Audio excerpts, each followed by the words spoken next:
Joao Pedro 6 দিনে আগমন, 90 মিনিটে বাজিমাত। জি, Brazilian super sensation Joao Pedro, যিনি লিখেছেন 90 মিনিটে চেলসির হয়ে এক ঐতিহাসিক মুহূর্ত। তরুণ এই ফুটবলার যেভাবে আজ ফ্লুমিনেন্সের বিপক্ষে খেলেছে, সত্যি তিনি প্রশংসার দাবিদার। তরুণ স্ট্রাইকার হিসেবে যেভাবে মাঠে পারফর্ম করেছেন, সত্যি সেটা অবিশ্বাস্য ও অসাধারণ। মাত্র 6 দিন আগেই চেলসিতে নাম লিখিয়েছিলেন তিনি। অনেকে হয়তো ভেবেছিল জোয়াও পেদ্রো ধীরে ধীরে পরিস্থিতির সঙ্গে মানিয়ে নেবেন এবং দলের সঙ্গে মানিয়ে নেবেন, কিন্তু তিনি প্রথম ম্যাচে যেভাবে দলকে জেতালেন, চেলসিকে সুন্দর একটা ম্যাচ উপহার দিলেন, 2টি গোল করলেন, অসাধারণ সত্যি, এবং প্রথমে ম্যান অফ দ্য ম্যাচ হলেন। ক্লাব বিশ্বকাপের প্রথম সেমিফাইনালে ফ্লুমিনেন্সের বিপক্ষে যে পারফর্ম করেছেন তিনি, এরপর থেকেই তিনি আলোচনায়। কেননা তার দল চেলসি যে জয় পেয়েছে 2-0 গোলে, আর সেই 2টি গোলই কিন্তু তার পায়ে থেকে এসেছে। তার 2টো গোলই ছিল চোখ ধাঁধানো, এক কথায় চোখ ধাঁধানো পারফরমেন্স করেছেন তিনি।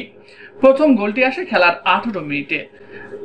ডিবক্সের বাইরে থেকে নেওয়া শটটি নিখুঁত ভাবে জালে জড়ান তিনি। ফ্লুমিনেন্সের গোলকিপার শুধু চেয়ে চেয়ে দেখা ছাড়া আর কোনো উপায় ছিল না তার। দ্বিতীয় গোলটিও ছিল দৃষ্টিনন্দন। 56 মিনিটে নিজের দ্বিতীয় গোলটি পূরণ করেন তিনি।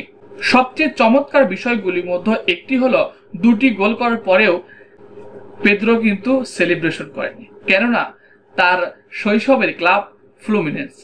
এই ফ্লুমিনেন্সে খেলেই তিনি এত বড় হয়েছেন, এত নাম কুড়িয়েছেন, এমনকি চেলসিতে যোগ দিয়েছেন।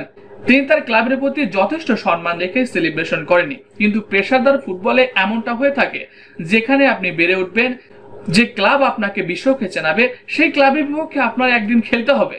এমনকি এই পেদ্রো কিন্তু দেখিয়ে দিলেন যে জয়ও পেতে হবে, তিনিই জয়ের নায়ক ছিলেন। তাই পেশাদার ফুটবলের ক্ষেত্রে এটা হয়ে থাকে, এটা স্বাভাবিক ব্যাপার। ব্রাজিল কি তাহলে পেদ্রোর হাত ধরে ভবিষ্যতের একজন অসাধারণ স্ট্রাইকার পেতে যাচ্ছে? ডেবিউ ম্যাচে 2টি গোল করলেন, নিখুঁত শট ও ডিবক্সের বাইরে থেকে থ্রেড দেওয়া, দৃষ্টিনন্দন ড্রিবলিং, এবং সেই ড্রিবলিং এর দারুণ গতিও ছিল তার। আক্রমণের মুভমেন্ট অসাধারণ। প্রথম ম্যাচই ম্যান অফ দ্য ম্যাচ। এর থেকে একটা খেলোয়াড় আর ভালো কি করতে পারে? তাই আশা করছি তিনি হারিয়ে যাবেন না, তিনি নিজেকে অন্য উচ্চতায় নিয়ে যাবেন, ভবিষ্যতে ব্রাজিলের একজন অন্যতম ভরসার পাত্র হবেন এবং ব্রাজিলকে বিশ্বকাপ জেতাতে সাহায্য করবেন।